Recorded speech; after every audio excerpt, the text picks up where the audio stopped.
buenas noches, les damos la bienvenida aquí en Dos con Todo. Es jueves 13 de marzo y bueno, yo ya estoy lista con las noticias. ¿Tú? Listísima en este jueves, aparte de eclipse lunar, entonces sí, vámonos con todo. Sí, les va a dar tiempo de verlo después de informarse acá con nosotras. Les tenemos datos sobre cuál es la percepción de Donald Trump, el presidente de Estados Unidos, no nada más en ese país, ni en México, sino a nivel internacional. Les adelanto que no le está yendo nada bien en las encuestas, no tiene aceptación. Y también les tenemos información sobre el exfiscal de Nayarit, quien ahora es acusado por tortura. Ya había sido sentenciado porque hace unos años reconoció se declaró culpable por sus vínculos con el narcotráfico. Bueno, de eso les hablaremos el día de hoy. Hasta anduvo ahí participando en el juicio contra Genaro García Luna como fuente, como testigo. Bueno, ahora también se hablará sobre sus propios delitos. Con todo les traemos una entrevista con Humberto de Hoyo, es un productor allá de Sonora que nos da detalles sobre esta clausura de la Profepa, uno de los ductos de Grupo México que según ellos está realizando pues un aguachicol de agua. Entonces vamos a hablar de este caso que ya les habíamos traído y ahora es esta clausura temporal del ducto. Entonces, una breve pausa, arrancamos, bienvenidos.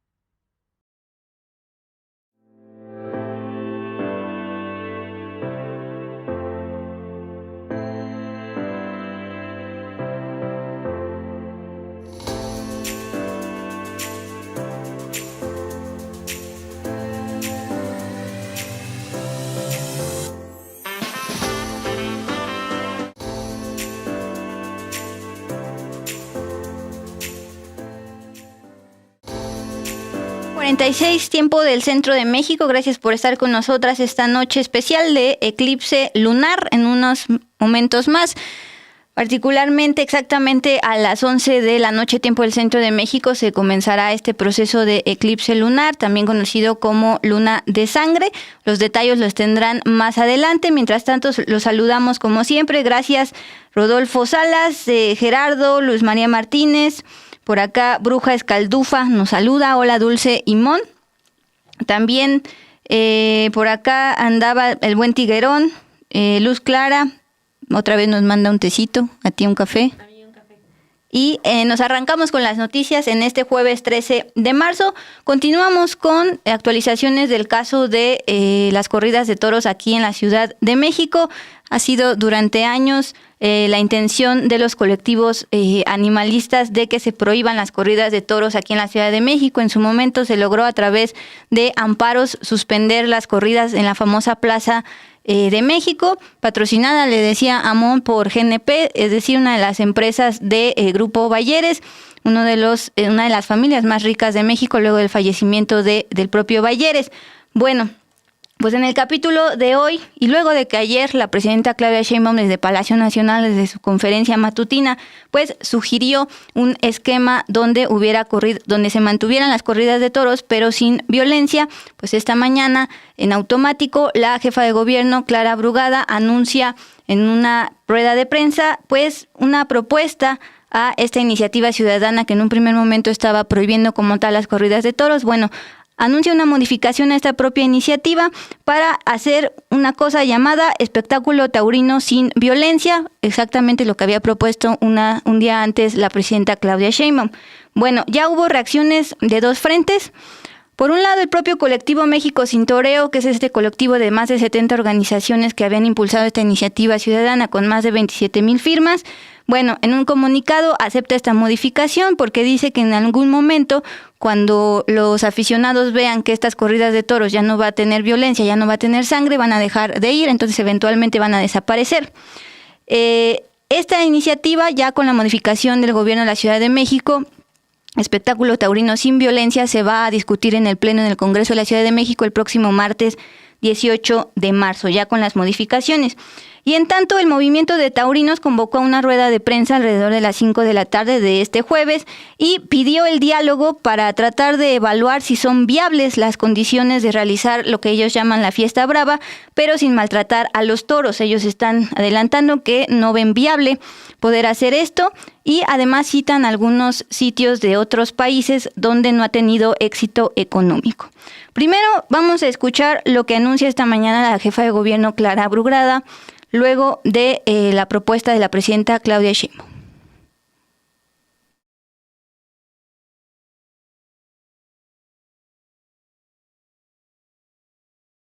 Nos hemos convocado el día de hoy para informar de nuestra determinación para construir el más amplio consenso y colocar a la Ciudad de México a la vanguardia de la protección de los animales. Hemos establecido diálogo con todos los grupos parlamentarios representados en el Congreso de la Ciudad de México, con organizaciones protectoras de animales, con promotores también de la tauromaquia y con sectores interesados en este tema, para construir una propuesta legislativa que concilie derechos y atienda el mandato de nuestra Constitución federal y local, es decir, proteger a los animales y proteger el empleo. Por estas razones, en congruencia con los principios constitucionales, con nuestro deber ético y atendiendo la voluntad de la mayoría de las personas que habitan en esta capital, el Gobierno de la Ciudad de México impulsa una propuesta regida en los siguientes principios. 1. Se prohíben las corridas de toro con violencia. 2. Se crea la figura jurídica el espectáculo taurino libre de violencia, que posibilitará la continuación de las actividades en la Plaza de Toros bajo nuevas reglas. 3. En el espectáculo taurino libre de violencia se prohíbe la muerte del toro dentro y fuera de la plaza. Se establece que una vez concluido el espectáculo, el toro deberá regresar, deberá ser devuelto a su ganadería. 4. Se protege la integridad física de los toros y se prohíben los maltratos dentro y fuera del espectáculo. 5. Se prohíbe la utilización de objetos punzantes que provoquen heridas, lastimaduras o muerte del toro, como banderillas, espadas, lanzas, entre otros. Solo se autoriza el uso del capote y la muleta. 6. Se protege también los cuernos del toro para evitar lastimaduras a otros animales o personas. 7. Se limita el tiempo de la corrida a 10 minutos por toro, con un máximo de media hora en total. La Ciudad de México es la entidad federativa del país más defensora de los animales y con más compromiso para su protección. Nuestras leyes no pueden quedarse atrás. En esta sociedad tenemos que ir siempre adelante y tampoco podemos quedarnos atrás de la Constitución. Por ello, la ciudad, esta grandiosa Ciudad de México, no puede mantener la crueldad como espectáculo y mucho menos la prolongación del dolor y muerte de un animal para el entretenimiento.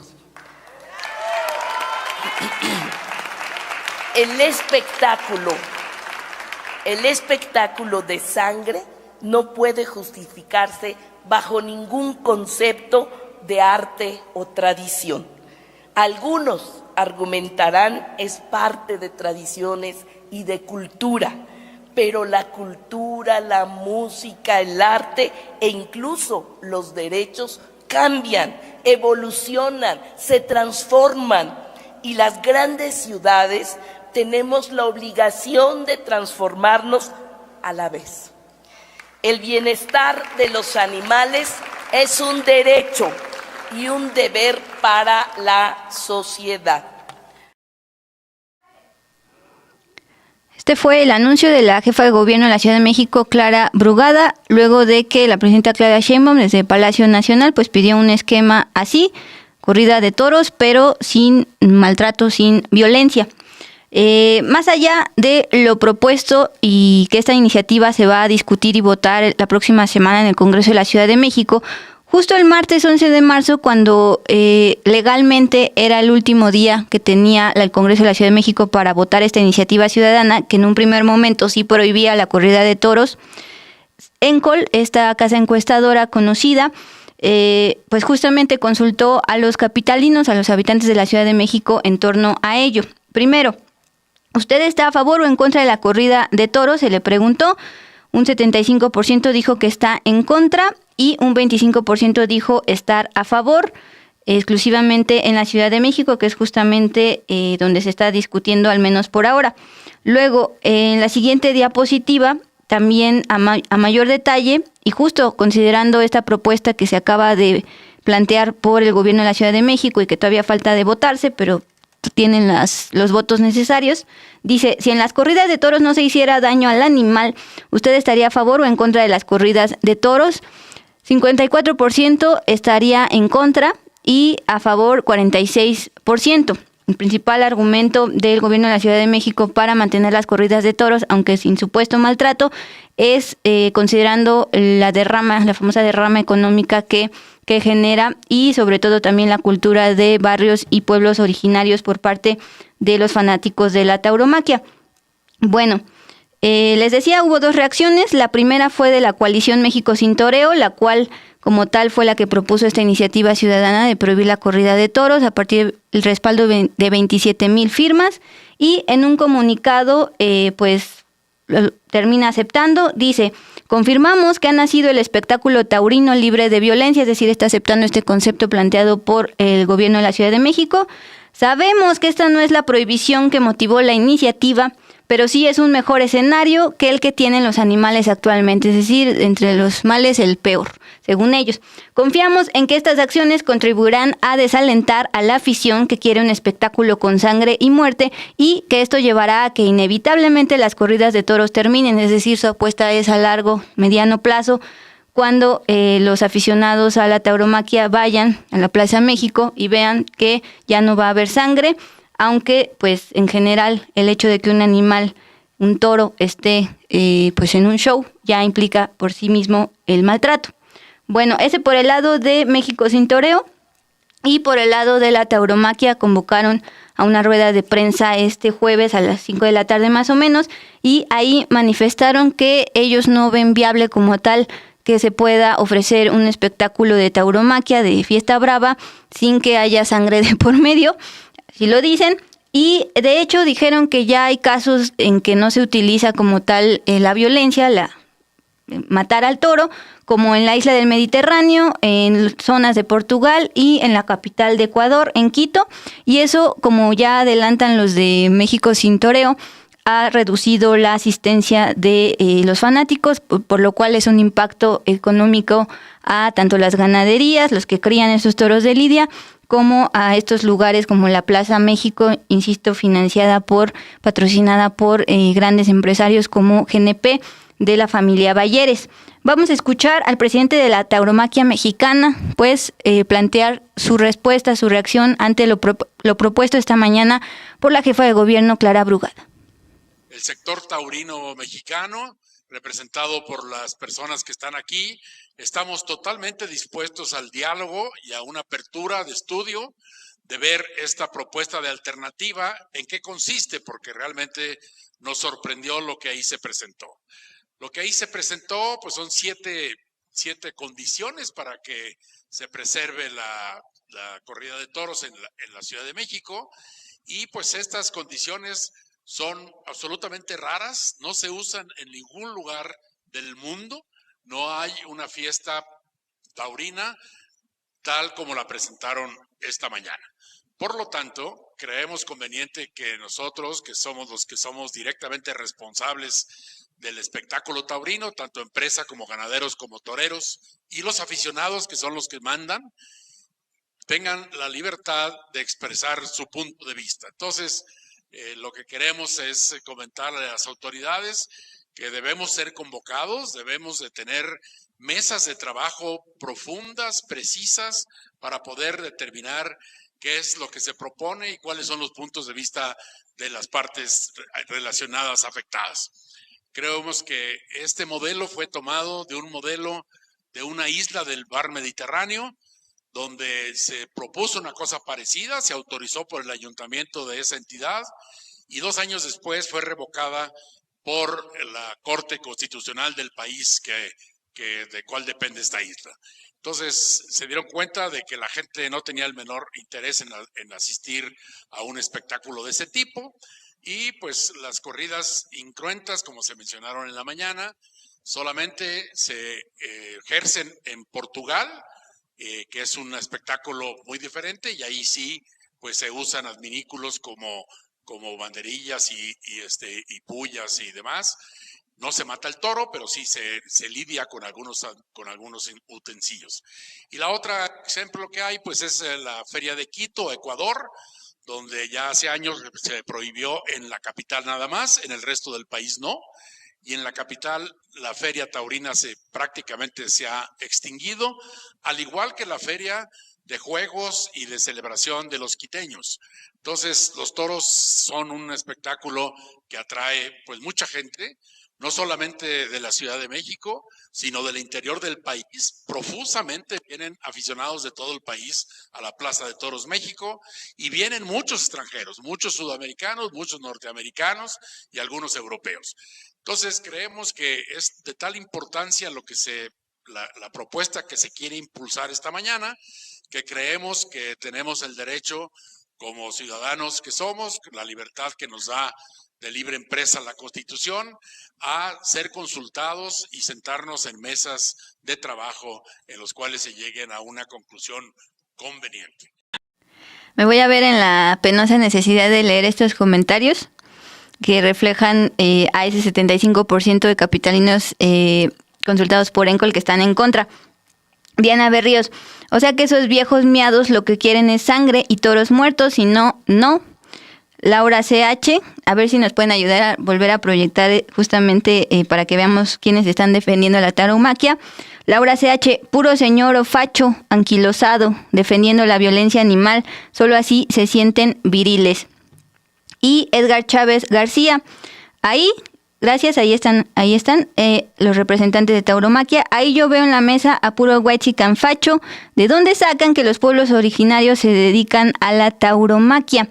Bueno, ese fue uno de los argumentos de la presidenta Claudia Sheinbaum sobre los barrios y pueblos originarios que justamente no solo se dedican a la ganadería, la crianza de toros, sino también, por ejemplo, hoy veía que publican en estos grupos afines a la tauromaquia señores artesanos que hacen justamente las estocadas con las que matan a los toros. Y hablando de ganaderías, pues para cerrar ya este bloque, justamente en la Asociación de Ganaderías, que también participó en esta rueda de prensa, pues fácilmente se puede encontrar a qué familias pertenecen estas ganaderías de crianza de toros. En el caso de la Ciudad de México, de lo que estamos hablando, está la de Pedro Aces e Hijos, ubicada en Tlalpan. Ya lo decíamos esta semana, el hijo de Pedro Aces, diputado federal de Morena, Pedro Aces Lago, pues está en el Congreso de la Ciudad de México, y junto con otro diputado de Morena, que es su amigo, Vanegas, hicieron pues injerencia jurídica y demás para frenar esta iniciativa que sí lo prohibía, y finalmente pues estamos en esta propuesta, esta modificación legislativa enviada por el gobierno de Clara Brugada, que se estará muy seguramente aprobando el 18 de marzo futuro, porque ya tienen los votos. Sí, a eso iba, Dul, que la próxima semana se va a discutir en el Congreso de la Ciudad, entonces pues estaremos ahí pendientes también para informarles a ustedes. Vamos a avanzar con la información. Esto es un reporte que da La Opinión con información del reportero Jesús García. Se trata del exfiscal de Nayarit, Edgar Beitia. Desde el 10 de febrero, el exfiscal salió del centro de privación de la libertad en la que estaba en Estados Unidos. Ahí enfrentó una sentencia de 8 años después de que se declaró culpable en 2019 de conspiración internacional para fabricar y distribuir heroína, cocaína, metanfetamina y marihuana en Estados Unidos. Esto en el periodo en el que fue fiscal de Nayarit. Estamos hablando del 2013 al 2017. Beitia fue detenido en marzo de 2017 cuando cruzó la frontera entre México y Estados Unidos. Todavía se desempeñaba como fiscal de Nayarit. Pero ahora este exfiscal enfrenta una denuncia por tortura. Así lo establece una nueva demanda civil presentada ante la Corte de Distrito de Washington. Los demandantes expusieron en esta nueva acusación: llevamos casi una década buscando justicia por lo que sufrimos y perdimos a manos de Beitia y personas bajo su mando. Buscamos que este recurso arroje luz sobre las terribles violaciones cometidas bajo el amparo de las autoridades nayaritas, que se establezca responsabilidades y que esto no vuelva a ocurrir.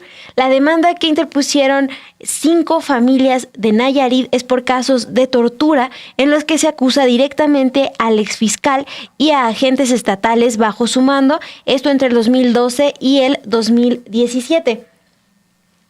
En este periodo que las víctimas describen como el terror en Nayarit. La acusación, de la que el diario La Opinión tiene una copia, fue presentada desde el 21 de febrero. Los demandantes son antiguos agricultores, pequeños empresarios y residentes locales, residentes de Nayarit. Y lo que han denunciado es que sufrieron tortura, violencia sexual, secuestros, detenciones arbitrarias y transferencias forzadas de propiedad. Esto, les repito, durante el periodo que el fiscal Edgar Beitia estuvo a cargo allá en Nayarit y donde también se está señalando a exfuncionarios de su gestión.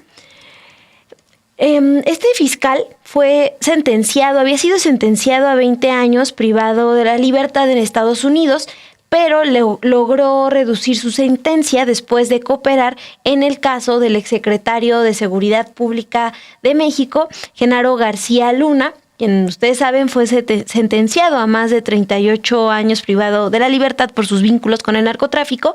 Este exfiscal Beitia, pues colaboró en este caso, así logra reducir también su sentencia, él también se declara culpable y por eso es que ahora pues ya no está detenido, pero enfrenta esta denuncia de 5 familias que lo están señalando por tortura.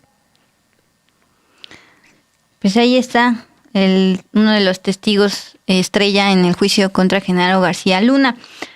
Nos vamos a pasar hacia Poza Rica, Veracruz. Esta semana hemos hablado bastante de los colectivos que buscan a sus familiares víctimas de desaparición, particularmente en Jalisco, pero en Veracruz también hay bastantes colectivos al respecto.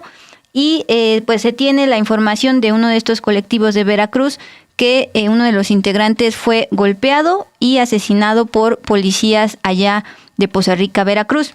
Se trata de Magdaleno Pérez Santes. Él era padre buscador e integrante de uno de los colectivos de familiares en búsqueda llamado María Herrera. Él murió después de ser presuntamente golpeado por policías del municipio Poza Rica, Veracruz. Magdaleno primero fue detenido, luego golpeado y finalmente liberado este lunes 10 de marzo. Ya después de cuando llegó a su casa recién golpeado, se quejó con su madre de tener un intenso dolor en la espalda y también la cabeza. Posteriormente falleció, esto de acuerdo con lo informado con los propios colectivos de búsqueda. En pantalla pues estamos viendo el rostro de Magdaleno Pérez Santes, víctima de golpes de estos policías. En una entrevista que tuvo su mamá en el medio Milenio, pues narró que fue golpeado, llegó adolorido a casa y justamente dijo, le quitaron su celular, le quitaron todo su dinero, le pegaron con un tubo en la cabeza, en la espalda, se quejaba de un dolor y posteriormente falleció.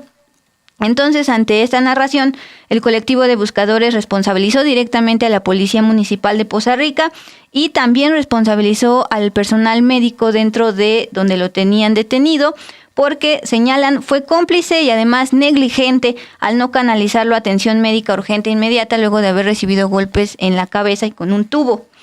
Literalmente el colectivo acusó, repudiamos que la Policía Municipal de manera brutal infringió actos de tortura, crueles y degradantes a nuestro hermano, que señaló ser un padre buscador. Repudiamos que la brutal golpiza nos priva ahora de un hermano de lucha. Cada golpe recibido entonces por Maleno es un golpe a cada una de las madres, padres, hermanas, esposas, hijos e hijas buscadoras que formamos parte de este colectivo. Por parte de las autoridades como tal de Poza Rica, informaron que ya solicitaron una investigación para dar con los responsables. Dule, eso en Veracruz. Sí. Y ahora vamos con información internacional que también es importante. Se ha hablado de este tema. Vamos hablando de policías, ¿no? Ajá, exacto, sí. Con estas agresiones vamos a Argentina. Allá la Confederación General del Trabajo dio a conocer hoy que alista un paro general para el mes de abril. Esto en reclamo para sumarse los reclamos de jubilados y en rechazo a la violencia con la que fueron reprimidas cientos de personas el día de ayer en esas protestas. El diario La Nación informó el martes que la organización, la Confederación General del Trabajo, decidió romper un pacto que había sellado con el gobierno de Milei a cambio de no avanzar con la reforma al sistema sindical. Es decir, está decidiendo romper este pacto y se suma a las protestas la Confederación General del Trabajo.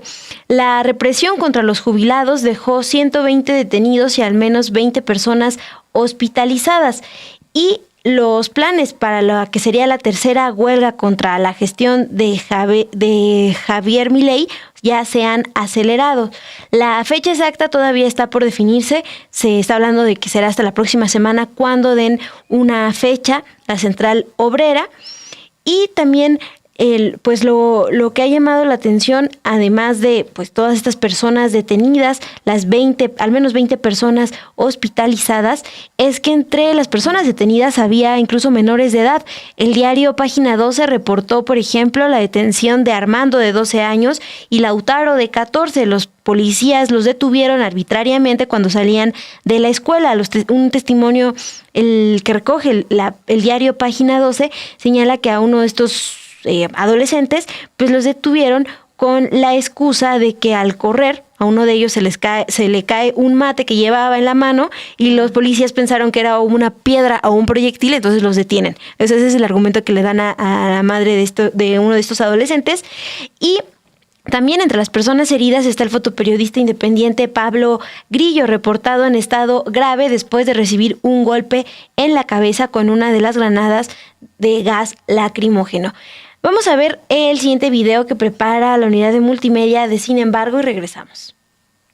La Confederación General del Trabajo de Argentina anunció un paro general de 24 horas para abril en protesta por las políticas económicas del presidente Javier Milei y la represión violenta contra jubilados que se manifestaban contra los recortes a sus pensiones. La CGT, que agrupa a una gran parte del sindicalismo peronista, denunció el salvaje accionar del gobierno, que dejó 120 detenidos y al menos 20 heridos, incluyendo a un fotoperiodista en estado grave. La protesta de los jubilados, que se realiza cada miércoles, derivó en una violenta represión por parte de las fuerzas de seguridad enviadas por la ministra Patricia Bullrich. Durante 4 horas se utilizaron balas de goma, chorros de agua y gas pimienta contra manifestantes, sin distinción de edad o condición. Entre los detenidos hubo 2 niños de 12 y 14 años, quienes fueron acusados falsamente de lanzar piedras, lo que exacerbó la indignación pública. La represión generó un fuerte rechazo en la sociedad argentina Argentina con cacerolazos y marchas espontáneas en varios barrios exigiendo la renuncia de Milei. La CGT también convocó a un acto en su sede para oficializar la incorporación de la Unión de Trabajadores de la Economía Popular y reforzar la unidad contra las políticas del gobierno. La represión y el malestar social reflejan la profunda crisis que atraviesa Argentina bajo el gobierno de Milei. Con un paro general en camino y una creciente movilización popular, el país se enfrenta a un escenario de tensión y confrontación, mientras el gobierno insiste en medidas económicas impopulares y la oposición sindical y social se organiza para resistir.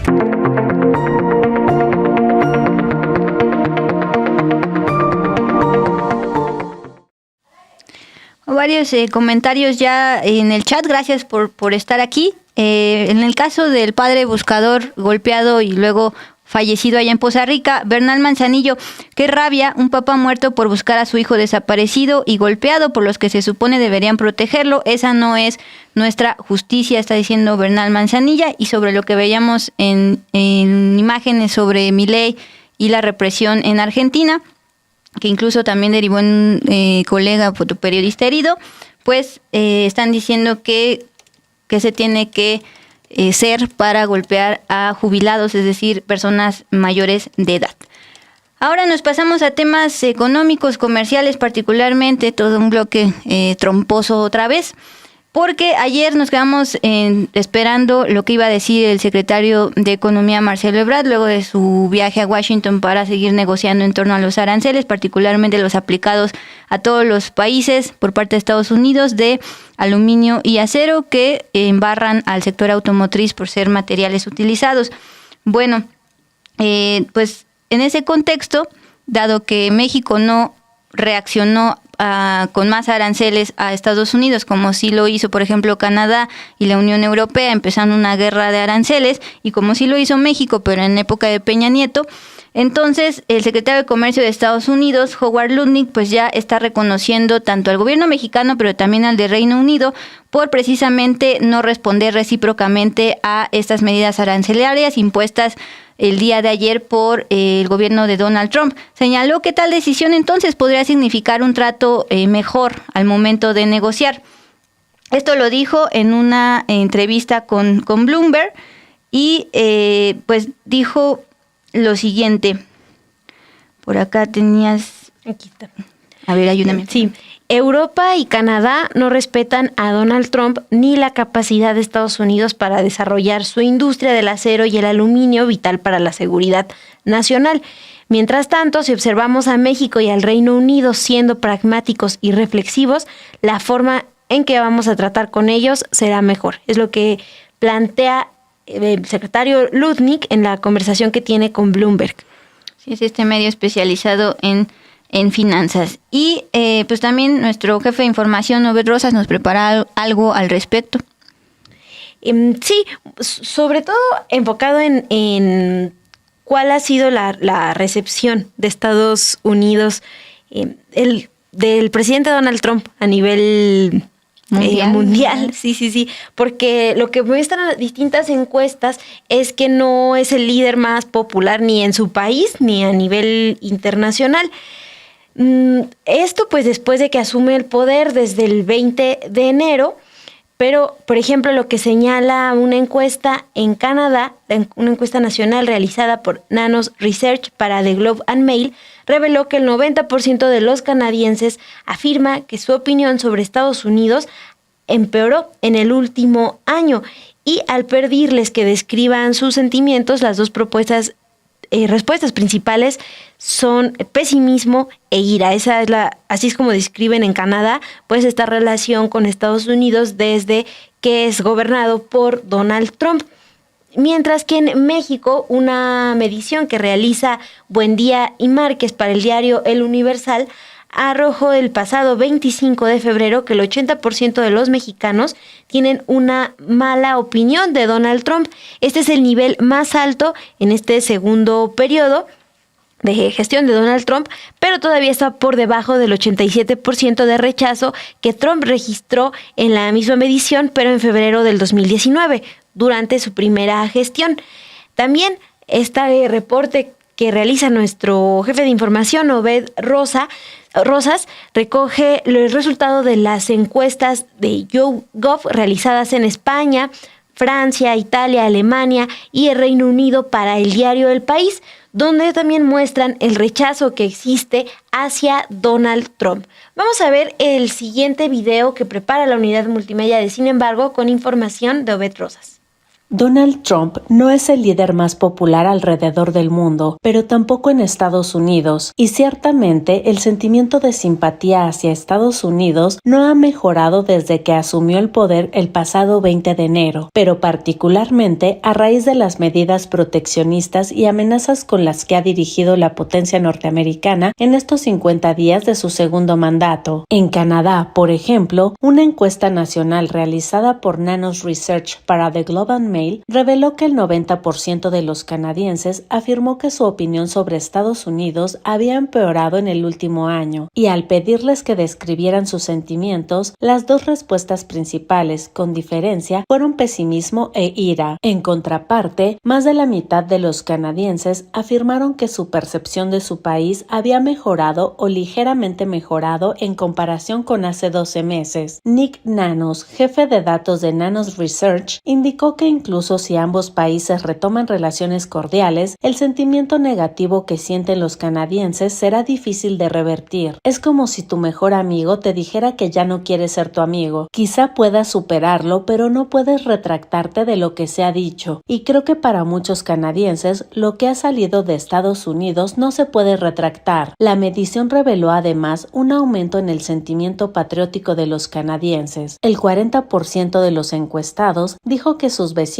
amaban más a Canadá en comparación del año pasado, el doble del número de quienes dijeron que creían que la gente de su comunidad amaba menos al país. En México, una medición realizada por Buendía Márquez para El Universal arrojó el pasado 25 de febrero que el 80% de los mexicanos tiene una mala opinión de Donald Trump. Se trata del nivel más alto en este segundo periodo, pero aún por debajo del 87% de rechazo que registró esta misma medición en febrero de 2019 en su primera administración. Lo cierto es que no solo en Canadá y México se ve con recelo a Donald Trump. Una serie de encuestas de YouGov realizadas en España, Francia, Italia, Alemania y Reino Unido para el diario El País muestran el rechazo que existe hacia el mandatario estadounidense. En ese sentido, el 75% de los españoles dicen que Trump pone en peligro la paz y la seguridad en Europa. Lo mismo opinan británicos, 78%, alemanes, 74%, franceses, 69% e italianos, 58%. Ahora bien, también en Estados Unidos, Donald Trump enfrenta un descontento importante. Una encuesta de Emerson College, publicada en sus 50 días de gobierno, reveló que el índice de aprobación del presidente Donald Trump entre los estadounidenses está disminuyendo a medida que aumentan los temores por la economía. La medición reveló que el 47% de los votantes aprueba su desempeño laboral y el 45% lo desaprueba. En tanto, el ponderado de encuestas de Real Clear Politics muestran cómo desde que ganó la presidencia el pasado 6 de enero, la popularidad de Trump ha tenido una evolución que actualmente lo tiene enfrentando números negativos. Por ejemplo, el 6 de noviembre pasado, Trump tenía una opinión desfavorable del 51% contra una favorable del 44%, la cual se revirtió en un mes después a 49% de favorable y 47% de desfavorable. El día de su toma de protesta, esto se revirtió de nuevo con 48% de desfavorable y 47% de favorable. A la fecha, tiene una opinión negativa del 49% contra una positiva del 46%, según este ponderado.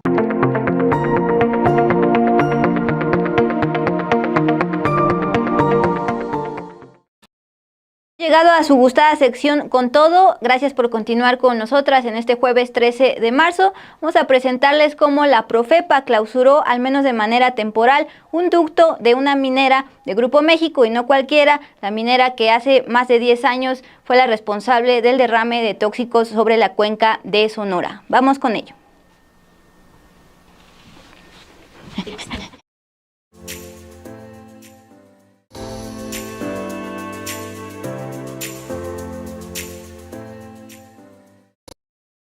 Pues en su gustada sección de Con Todo hablaremos una vez más de este magnate, uno de los empresarios más ricos de México, Germán Larrea, y las consecuencias de sus empresas. Hace unos meses, a finales de 2024, les habíamos mostrado cómo un grupo de productores y ganaderos allá en Sonora tuvieron que instalar un campamento para bloquear el paso de pipas de Grupo México, y entonces ellos señalaban que se estaba tratando de un saqueo, de un aguachicol, en una zona donde está enfrentando sequía prolongada, de acuerdo con la Conagua, y además una sobreexplotación pues de precisamente los acuíferos de esta zona. Y una protesta que llevaba varios meses, ¿no? Este bloqueo de los habitantes. Estuvieron bastantes meses, ya lo tuvieron que retirar porque pues empezaron las bajas temperaturas allá de -0, pero en este marzo, justamente esta semana, inspectores de la Profepa clausuraron de manera temporal este ducto para trasladar agua de Bacanuchi hacia Cananea, Sonora, Cananea donde se ubica pues justamente la minera Buenavista de cobre de Grupo México. Les decía, este traslado de agua se realiza en una zona que ya tiene sequía prolongada y además acuíferos sobreexplotados.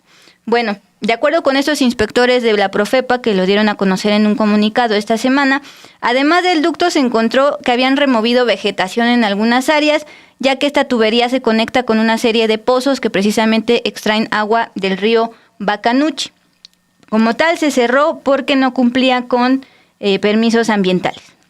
Grupo México, como les decía, responsable del derrame de tóxicos en la cuenca de Sonora en 2014, agosto de 2014, ha argumentado en su momento que esta extracción de agua es totalmente legal porque ellos cuentan con concesiones dadas por parte de Conagua en gobiernos desde Calderón, desde 2012 hasta 2020, ya el gobierno de López Obrador.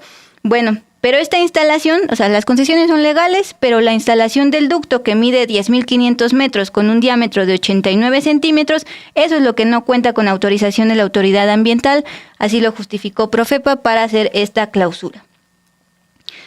Estamos viendo justamente en pantalla las imágenes de inspectores de la Profepa, pues con esta leyenda ya del ducto de Grupo México clausurado, al menos temporalmente.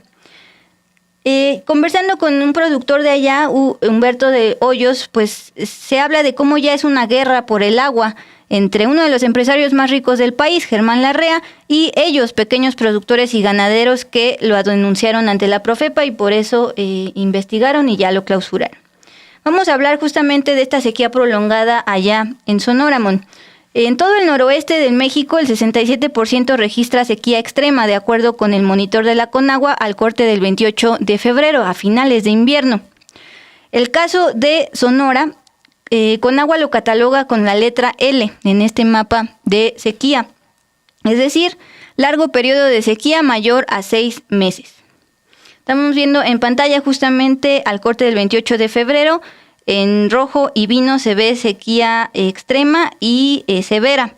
Bueno, Sonora, el 100% de la entidad reporta algún grado de sequía. El 70% de todo el territorio estuvo en sequía extrema al 28 de febrero, respecto al 37% de febrero del año pasado, es decir, aumentó bastante y ha sido prolongada más de 6 meses.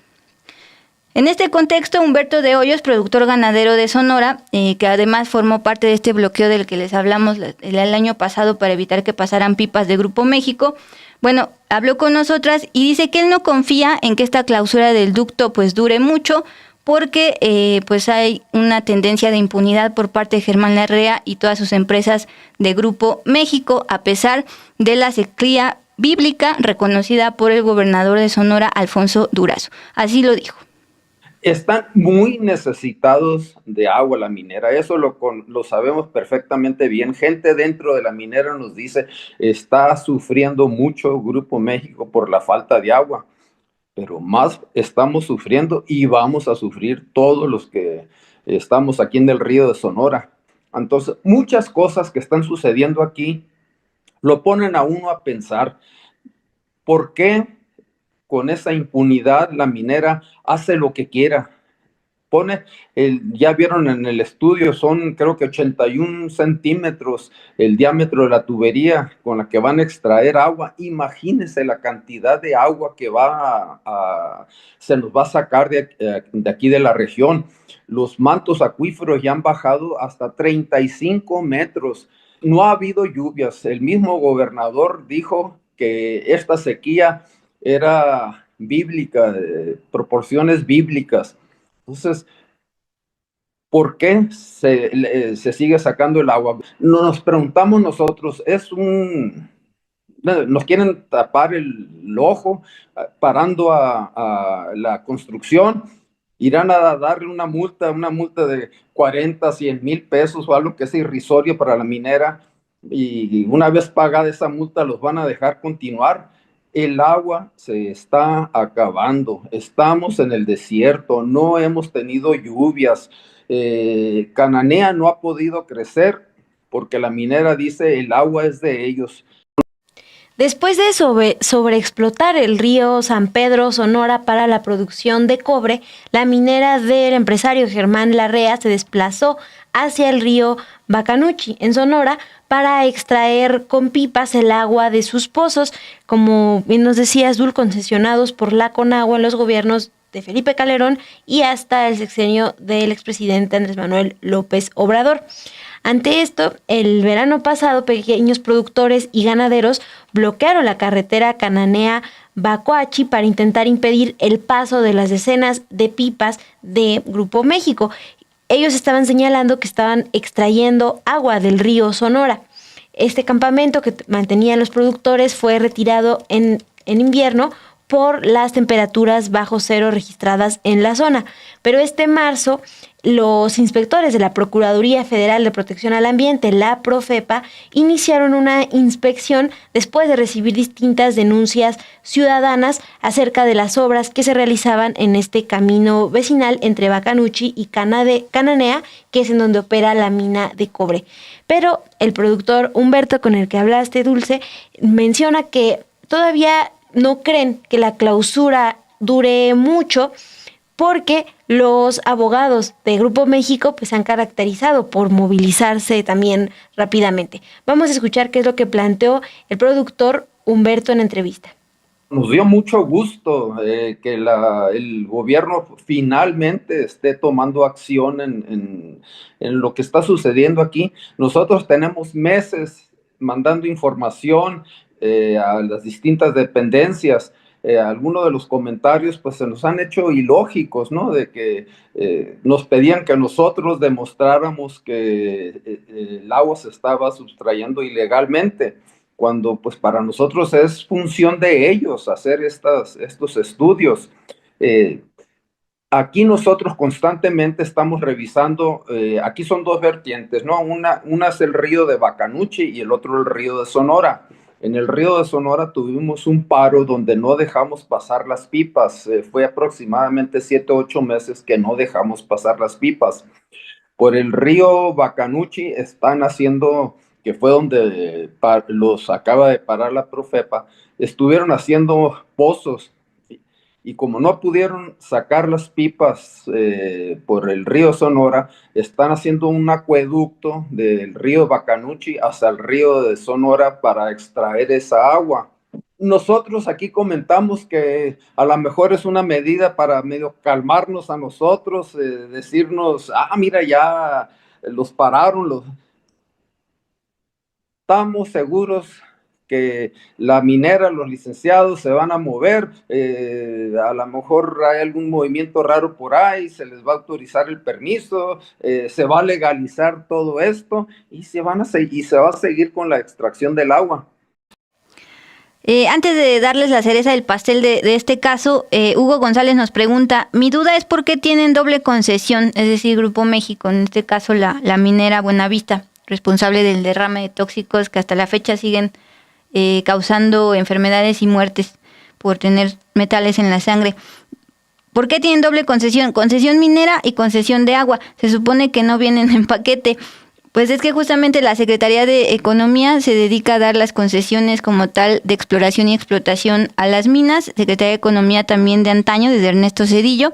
desde Salinas de Gortari, que fue el que empezó a hacer esta ley minera que permitió pues la expansión de mineras tanto nacionales como extranjeras, y la Conagua, que da a su vez concesiones muchas veces de papel, es decir, aunque sea ya un acuífero sobreexplotado, yo Conagua te doy permiso de tener esta concesión y de seguir extrayendo, que es justamente lo que está haciendo esta minera, porque en esa zona ya hay una sobreexplotación de agua, hay sequía prolongada y está buscando de dónde sacar. Ya no pudo con las pipas por este bloqueo de campesinos, de ganaderos a pequeña escala, pero ahora lo trató de hacer con este ducto y la Profepa le dice nanay porque no tienes tus permisos ambientales. Y la cereza en el pastel es que a pesar de todo esto, el gobierno de Sonora, de Alfonso Durazo, el mismo que reconoció hace un mes que es una sequía bíblica, da la bienvenida, aplaude a la llegada de una minera más de la empresa Coeur Mining. Se llama el proyecto Chispas y es para extraer oro y plata allá en Arizpe, también como todo Sonora, con sequía. Porque él lo ve por el lado económico, celebra la inversión de 1.6 millones de dólares y, como decía Humberto de Hoyos, pues que ellos se frieguen.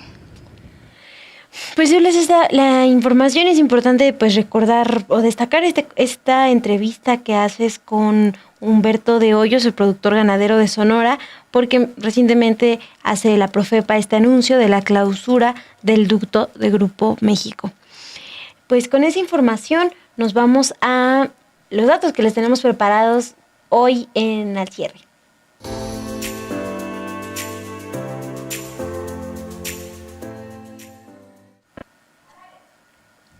Bueno, les tenemos información sobre el eclipse total que se podrá ver en unos minutos, hoy 13 de marzo. La noche de este 13 de marzo, para amanecer el 14, habrá un eclipse total de luna. Se conoce como luna de sangre y ustedes podrán observarlo a simple vista sin ningún aparato especializado. ¿A qué hora se puede ver? Bueno, de acuerdo con especialistas de la Universidad Nacional Autónoma de México, la UNAM, este evento astronómico se llevará a cabo en punto de las 23:09 horas de este jueves y llegará a su totalidad a las 12:58 horas ya en la madrugada. Por eso tendrá una duración aproximada de 1 hora, 5 minutos. Y esta duración del eclipse depende de la distancia entre la Tierra y la Luna, conocida como perigeo y apogeo. Esto detalló Ilse Plauchu, astrónoma del Observatorio Astronómico Nacional de San Pedro Mártir de la UNAM. También destacó que esta será el único hecho visible durante el 2025, el siguiente es hasta marzo del 2026, entonces pues sí asómense a sus ventanas. Precisar que es horario centro de México, a las 11:09 de la noche va a comenzar este proceso de eclipse. Decías muy bien, es el único de este año. Me acuerdo ahorita del de solar de abril del año pasado, a diferencia de ese, que también fue bastante histórico. En esta ocasión sí se va a poder ver sin necesidad de herramientas especiales para que no se le quemen las córneas. No necesitas de un equipo especial para hacerlo y afortunadamente hasta donde me fijé es día despejado, es noche despejada, entonces sí se va a poder ver la denominada luna de sangre porque sí se va a tornar rojita. Se veía, te decía, muy amistosa en esta infografía, pero en la vida real pues sí se ve un poco sangriento. Sí, por eso esto de luna de sangre. Y es interesante porque lo que han descrito los especialistas es que este fenómeno sucede cuando hay una alineación precisa entre el Sol, la Tierra y la Luna. Se forman dos conos de sombra dirigidos hacia la Luna, mientras la Tierra bloquea la luz del Sol. Entonces es por eso que vamos a poder ver este eclipse. Este gran fenómeno astronómico, y con eso nos despedimos. Gracias en producción, Ilse García, por ahí anda. Ana de la Torre en diseño, y en esta ocasión en operaciones nos apoyan Luis Mata y Lluvia Hernández. Muchas gracias, descansen, ya mañana es viernes, gracias a Dios.